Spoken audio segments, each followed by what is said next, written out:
मुंशी प्रेमचंद जी की कहानियों की श्रृंखला में आपका स्वागत है। लीजिए आज सुनते हैं प्रेमचंद जी की एक और सुप्रसिद्ध कहानी गुल्ली डंडा। तो लीजिए प्रारंभ करते हैं कहानी। हमारे अंग्रेजी दा दोस्त माने या न माने, मैं तो यही कहूँगा कि गुल्ली डंडा सब खेलों का राजा है। अब भी कभी लड़कों को गुल्ली डंडा खेलते देखता हूँ तो जी लोट पोट हो जाता है कि इनके साथ जाकर खेलने लगूं। न लान की ज़रूरत, न कोर्ट की, न नेट की, न थापी की। मज़े से किसी पेड़ की एक टहनी काट लो, गुल्ली बना लो और दो आदमी भी आ गए तो खेल शुरू हो गया। विलायती खेलों में सबसे बड़ा ऐब है कि उनके सामान महंगे होते हैं। जब तक कम से कम 1 सैकड़ा न खर्च कीजिए, खिलाड़ियों में शुमार ही नहीं हो सकता। यह गुल्ली डंडा है कि बिना हिर्रा फिटकरी के चोखा रंग देता है। पर हम अंग्रेजी चीज़ों के पीछे ऐसे दीवाने हो रहे हैं कि अपनी सभी चीज़ों से अरुचि हो गई है। हमारे स्कूलों में हर एक लड़के से 3-4 रुपए सालाना केवल खेलने की फीस ली जाती है। किसी को यह नहीं सूझता कि भारतीय खेल खिलाए जो बिना दाम कौड़ी के खेले जाते हैं। अंग्रेजी खेल उनके लिए है जिनके पास धन है। गरीब लड़कों के सिर क्यों यह व्यसन मरते हैं। ठीक है, गुल्ली से आँख फूट जाने का भय रहता है, तो क्या क्रिकेट से सिर फूट जाने, तिल्ली फट जाने, टांग टूट जाने का भय नहीं रहता। अगर हमारे माथे में गुल्ली का दाग आज तक बना हुआ है तो हमारे कई दोस्त ऐसे भी हैं जो थापी को बैसाखी से बदल बैठे। खैर, यह अपनी अपनी रुचि है। मुझे गुल्ली ही सब खेलों से अच्छी लगती है और बचपन की मीठी स्मृतियों में गुल्ली ही सबसे मीठी है। वह प्रातःकाल घर से निकल जाना, वह पेड़ पर चढ़कर टहनियाँ काटना और गुल्ली डंडे बनाना, वह उत्साह, वह लगन, वह खिलाड़ियों के जमघट, वह पदना और पदाना, वह लड़ाई झगड़े, वह सरल स्वभाव जिसमें छूत अछूत, अमीर गमीर बिल्कुल भी भेद नहीं रहता, जिसमें अमीराना चोंचलों की, प्रदर्शन की, अभिमान की गुंजाइश ही न थी। यह उसी वक्त भूलेगा जब घर वाले बिगड़ रहे हैं, पिताजी चौक पर बैठे वेग से रोटियों पर अपना क्रोध उतार रहे हैं। अम्मा की दौड़ केवल द्वार तक है, लेकिन उनकी विचारधारा में मेरा अंधकारमय भविष्य टूटी हुई नौका की तरह डगमगा रहा है और मैं हूँ कि पदाने में मस्त हूँ। न नहाने की सुधि है, न खाने की। गुल्ली है तो जरा सी, पर उसमें दुनिया भर की मिठाइयों की मिठास और तमाशों का आनंद भरा हुआ है।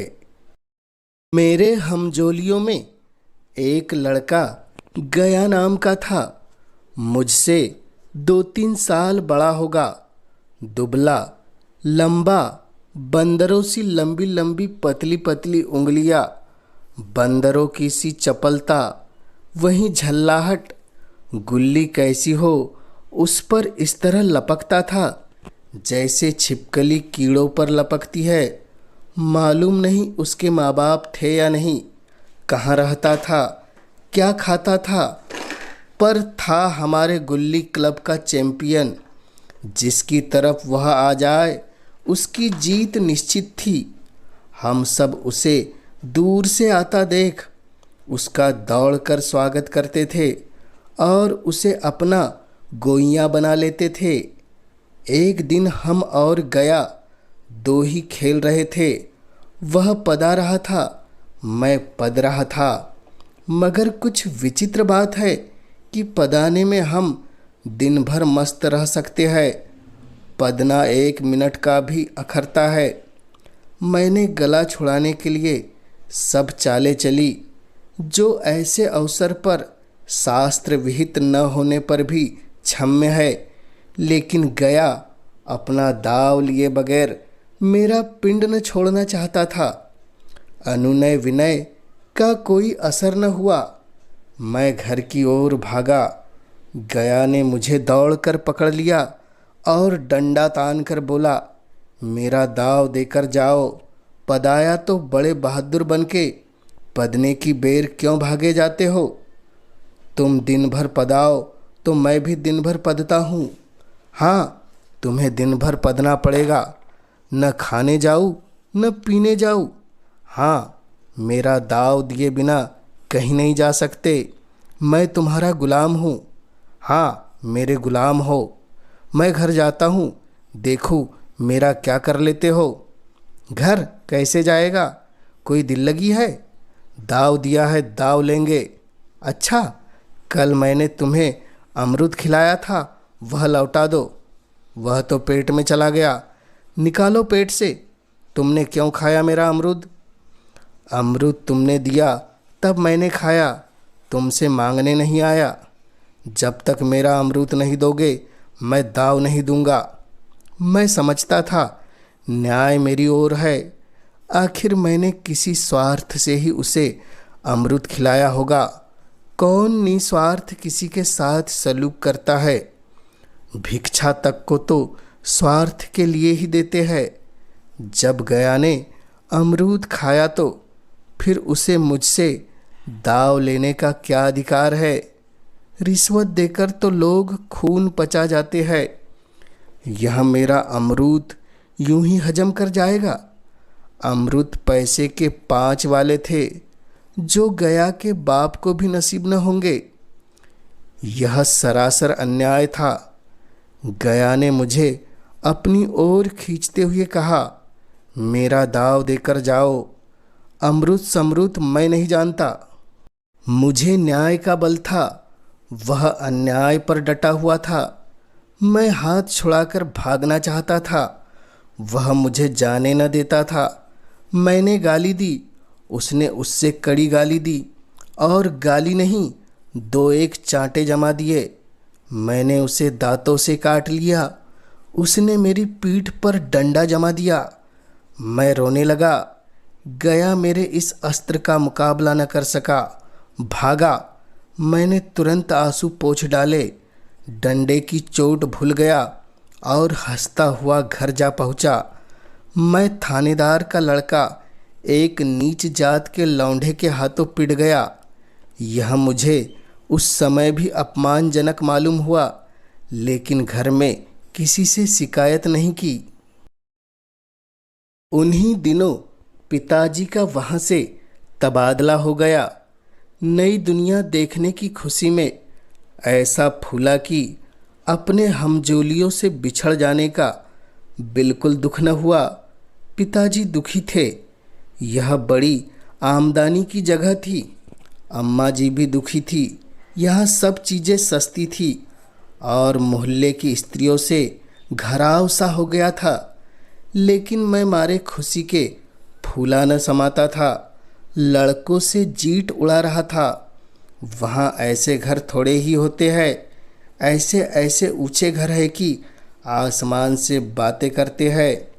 वहाँ के अंग्रेजी स्कूल में कोई मास्टर लड़कों को पीटे तो उसे जेल हो जाए। मेरे मित्रों की फैली हुई आंखें और चकित मुद्रा बतला रही थी कि मैं उनकी निगाह में कितना ऊंचा उठ गया हूँ। बच्चों में मिथ्या को सत्य बना लेने की वह शक्ति है जिसे हम जो सत्य को मिथ्या बना लेते हैं क्या समझेंगे। उन बेचारों को मुझसे कितनी स्पर्धा हो रही थी। मानो कह रहे थे, तुम भाग्यवान हो भाई, जाओ, हमें तो इस उजड़ गांव में जीना भी है और मरना भी। 20 साल गुजर गए। मैंने इंजीनियरिंग पास की और उसी जिले का दौरा करता हुआ उसी कस्बे में पहुंचा और डाक बंगले में ठहरा। उस स्थान को देखते ही इतनी मधुर बाल स्मृतियाँ हृदय में जाग उठी कि मैंने छड़ी उठाई और कस्बे की सैर करने निकला।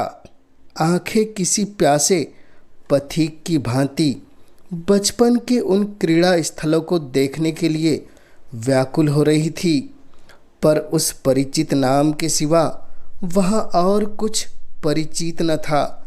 जहाँ खंडहर था वहाँ पक्के मकान खड़े थे, जहाँ बरगद का पुराना पेड़ था वहाँ अब एक सुंदर बगीचा था। स्थान की काया पलट हो गई थी। अगर उसके नाम और स्थिति का ज्ञान न होता तो मैं इसे पहचान भी न सकता। बचपन की संचित और स्मृतियाँ बाहें खोले अपने उन पुराने मित्रों से गले मिलने को अधीर हो रही थी, मगर वह दुनिया बदल गई थी। ऐसा जी होता था कि उस धरती से लिपट कर रोऊं और कहूँ, तुम मुझे भूल गई, मैं तो अब भी तुम्हारा वही रूप देखना चाहता हूँ। सहसा एक खुली हुई जगह में मैंने 2-3 लड़कों को गुल्ली डंडा खेलते देखा। एक क्षण के लिए मैं अपने को बिल्कुल भूल गया कि मैं एक ऊंचा अफसर हूँ, साहबी ठाठ में, रोब और अधिकार के आवरण में। जाकर एक लड़के से पूछा, क्यों बेटे, यहाँ कोई गया नाम का आदमी रहता है? एक लड़के ने गुल्ली डंडा समेटकर सहमे हुए स्वर में कहा, कौन गया? गया चमार? मैंने यूं ही कहा, हाँ हाँ वही। गया नाम का कोई आदमी है तो शायद वही हो। हाँ हाँ, जरा उसे बुलाकर ला सकते हो?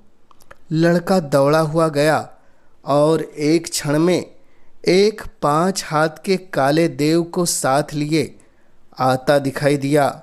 मैं दूर से ही पहचान गया। उसकी ओर लपकना चाहता था कि उसके गले लिपट जाऊं, पर कुछ सोच कर रह गया। बोलो, कहो गया, मुझे पहचानते हो? गया ने झुककर सलाम किया, हाँ मालिक, भला पहचानूंगा क्यों नहीं। आप मज़े में रहे, बहुत मज़े में। तुम अपनी कहो। डिप्टी साहब का साइंस हूँ। मतई मोहन, दुर्गा, यह सब कहाँ है? कुछ खबर है? मतई तो मर गया, दुर्गा और मोहन दोनों डाकिये हो गए हैं। आप? मैं तो जिले का इंजीनियर हूँ। सरकार तो पहले ही बड़े जहीन थे। अब कभी गुल्ली डंडा खेलते हो? गया ने मेरी ओर प्रश्न की आंखों से देखा। अब गुल्ली डंडा क्यों खेलूँगा सरकार, अब तो पेट के धंधे से छुट्टी नहीं मिलती। आओ आज हम तुम खेले, तुम पदाना हम पदेंगे। तुम्हारा एक दाव हमारे ऊपर है, वह आज ले लो। गया बड़ी मुश्किल से राजी हुआ। वह ठहरा टके का मजदूर, मैं एक बड़ा अफसर। हमारा और उसका क्या जोड़। बेचारा झेप रहा था, लेकिन मुझे भी कुछ कम झेप न थी।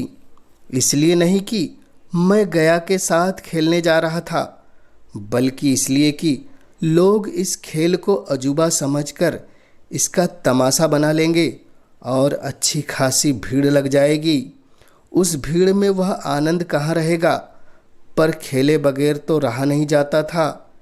आखिर निश्चय हुआ कि दोनों जन बस्ती से दूर जाकर एकांत में खेले। वहाँ कौन किसी को देखने वाला बैठा है। मज़े से खेलेंगे और बचपन की उस मिठाई का खूब रस ले लेकर खाएंगे। मैं गया को लेकर डाक बंगले पर गया और मोटर में बिठाकर दोनों मैदान की ओर चले। साथ में एक कुल्हाड़ी ले ली। मैं गंभीर भाव धारण किए हुए था, लेकिन गया इसे अभी तक मजाक ही समझ रहा था। फिर भी उसके मुख पर उत्सुकता या आनंद का कोई चिन्ह न था।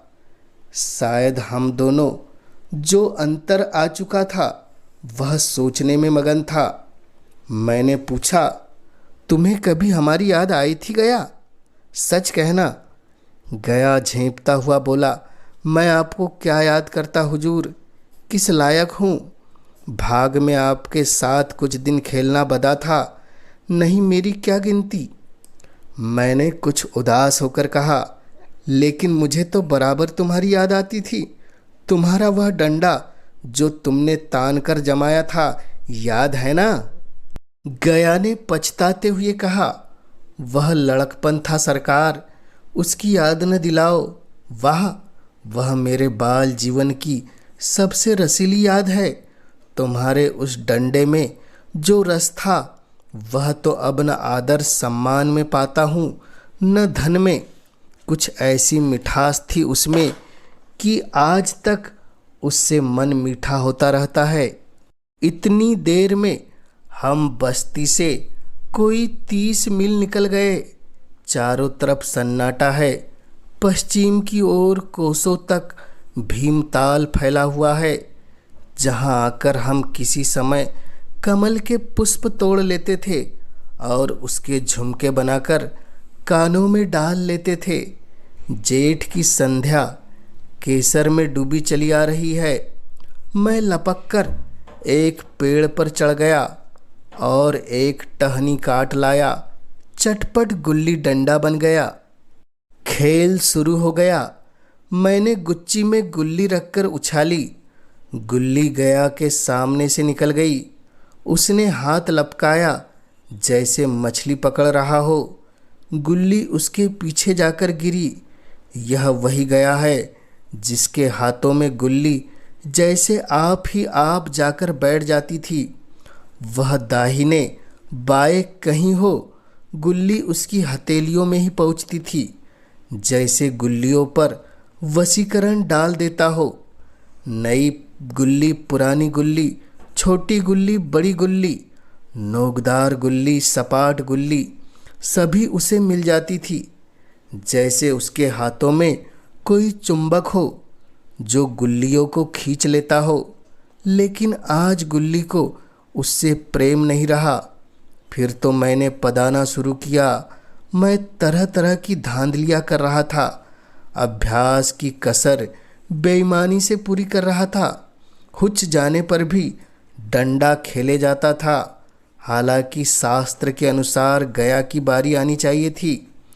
गुल्ली पर जब ओछी चोट पड़ती और वह जरा दूर पर गिर पड़ती तो मैं झटपट उसे खुद उठा लेता और दोबारा टांड लगाता।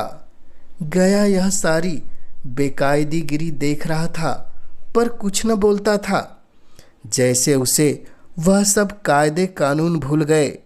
उसका निशाना कितना अचूक था। गिल्ली उसके हाथ से निकलकर टन से डंडे में आकर लगती थी। उसके हाथ से छूटकर उसका काम था डंडे से टकरा जाना। लेकिन आज वह गुल्ली डंडे में लगती ही नहीं। कभी दाहिने जाती, कभी बाएं, कभी आगे, कभी पीछे। आधा घंटे पदाने के बाद एक बार गुल्ली डंडे में आ लगी।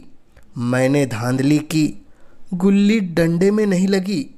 बिल्कुल पास से गई, लेकिन लगी नहीं। गया ने किसी प्रकार का असंतोष न प्रकट किया। न लगी होगी।